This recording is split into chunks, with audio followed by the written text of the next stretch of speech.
Pagi hari ini kita ada melakukan yaitu dari kota kedua nanti akan membawa akan menginformasikan dengan kegiatan kuliahnya jadi sesuai dengan yang kemarin.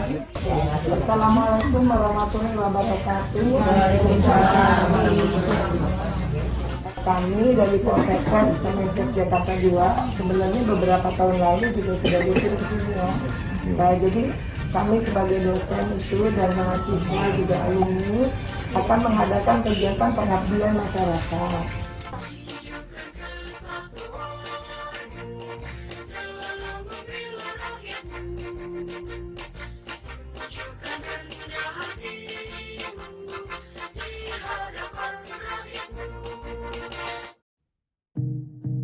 Assalamualaikum warahmatullahi wabarakatuh. Puji syukur kita panjatkan kehadiran Tuhan Yang Maha Esa karena berkat rahmat dan karunia-Nya kita semua bisa berkumpul pada kesempatan kali ini dalam acara pelatihan dari pemantauan kepentingan bagi kader keselanjutnya Rw Sampai Kelurahan Kedawatan Selatan. Terima kasih. Assalamualaikum warahmatullahi wabarakatuh. Selamat pagi dan salam sejahtera bagi kita semua. Pertama, marilah kita panjatkan puji syukur kepada Allah Subhanahu wa Ta'ala. Pada hari ini kita bisa sama-sama berkumpul dalam ruang pertemuan online dalam rangka pelatihan terkait dengan kegiatan pengabdian pada masyarakat.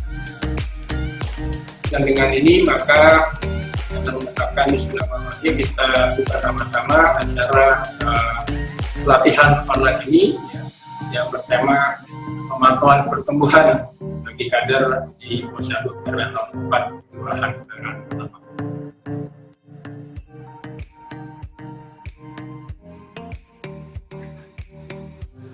Baik, Posyandu itu merupakan perpanjangan tangan dari Puskesmas dalam memberikan pelayanan dan pemantauan kesehatan.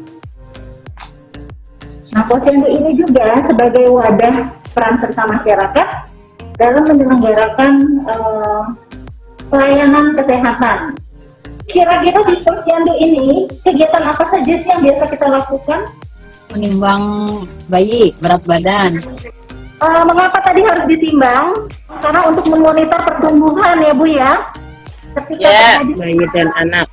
agar cepat ditangani agar bayi atau anak tidak mengalami gizi kurang atau gizi buruk. Ibu-ibu pernah lihat ya, timbangan gantung digital, timbangan bayi manual, timbangan bayi digital, ya.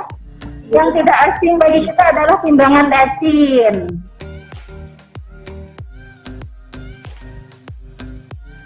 Selanjutnya kita mempersiapkan dacin.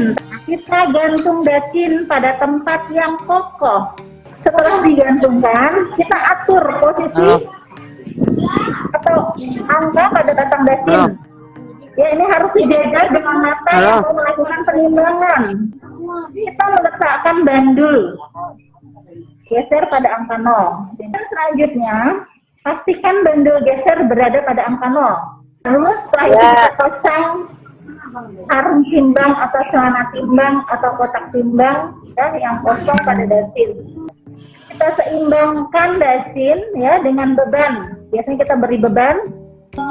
Kemudian setelah kedua jarumnya tegak lurus, untuk menimbang bayi atau balitanya atau anaknya.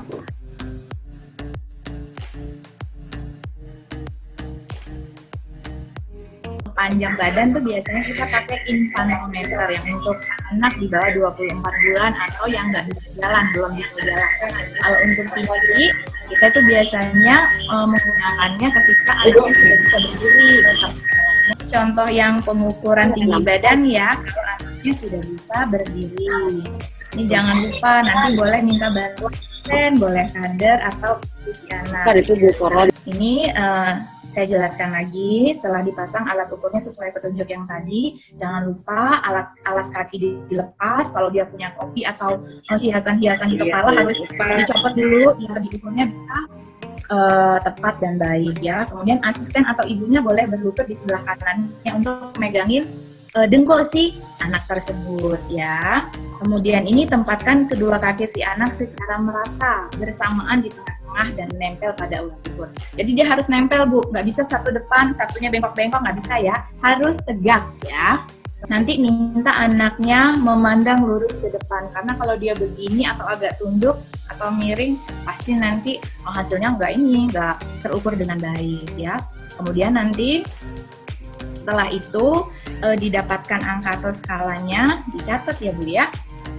Ini diturunin sampai benar-benar pas di kepala anaknya ya. Kemudian kita masuk nih ke infantometer, pengukuran panjang badan untuk bayi. Ini kita siapin dulu alat ukurnya. Ini contoh anak yang lagi mau diukur nih. Dengkulnya tetap harus dipegang. Kenapa? Karena supaya tidak bergerak-gerak. Kalau tulang keringnya itu anak dengkulnya masih bisa gerak. Tapi kalau dengkulnya dikunci, ya bakal ada perhatiin juga nanti ke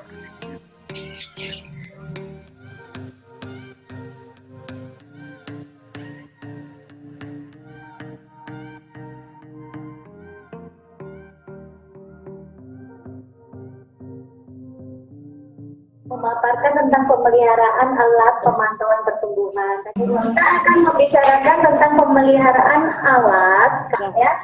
Jadi kita berharap dengan alat yang terpelihara, misalnya di sini dacinnya atau alat pengukur tinggi badannya, bisa digunakan dalam jangka waktu yang lama. Pernah kenal istilah tera? Enggak, Bu. Ya memang harus ke bagian metrologi. Jadi ada bagian yang memastikan bahwa dacin yang ibu punya ini memang sudah standar. Jadi layak dipakai sebagai alat ukur.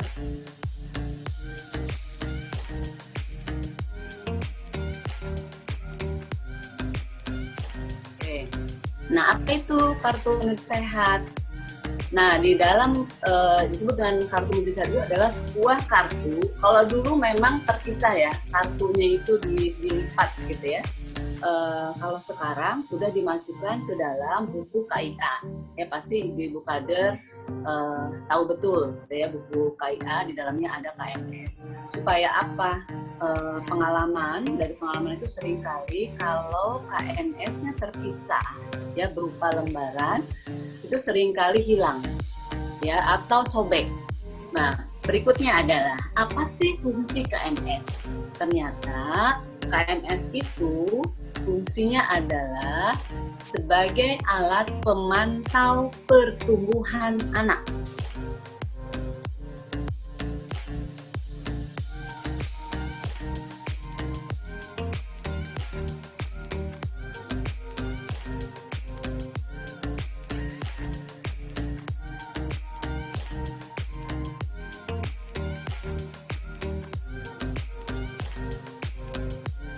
Jadi kalau konseling, kalau istilah sederhana adalah bagaimana seorang kader menyampaikan pesan setelah balita itu mendapatkan hasil dari penimbangan, setelah diplotting di dalam buku KIA-nya, kemudian seorang kader harus sebenarnya menunjukkan hasil dari penimbangan anaknya dan kemudian menyampaikan pesan atau pesan kepada ibu balita. Yang akan kita bahas tidak terlalu banyak. Materi yang pertama adalah bagaimana seorang kader itu untuk mendengarkan dan mempelajari. Kemudian kita akan membahas tahapan perubahan perilaku, kemudian membangun kepercayaan diri dan memberi Suaranya putus-putus, Bu. Oke, yaitu keterampilan mendengar dan menggali informasi. Jadi ketika kita mau menyampaikan sesuatu kepada ibu balita, ya, yang pertama biasanya kita melakukan komunikasi nonverbal. Nonverbal artinya tanpa kata-kata, tapi dari sikap atau dari perilaku kita. Oke, ada tangga nih. Di dalam perubahan perilaku juga kita punya 5 tangga ini, Bu. Kalau ibu balitanya tidak tahu, maka kader harus memberikan informasi yang cukup. Yang berikut adalah keterampilan membangun kepercayaan diri dan memberi dukungan. Jadi ketika kita mau membantu ibu supaya ibu tidak tersinggung, kita harus satu, terima apa saja yang dikatakan dan dirasakan oleh ibu. Kedua, berikanlah pujian atas apa yang dilakukan oleh ibu secara benar. Kemudian, berikan bantuan praktis yang dibutuhkan. Kemudian, berikan informasi yang relevan. Gunakanlah bahasa yang sederhana, merujuk pada buku KIA. Lalu berikan 1 atau 2 saran. Mungkin itu saja dari saya. Ya, jadi terima kasih. Mudah-mudahan ini bisa ada wawasan buat ibu kada di sini, sehingga jangan pernah takut memberikan konseling. Kelihatannya lebih santai ya Bu, itu apa? Cara nanyanya sama jawabnya gitu.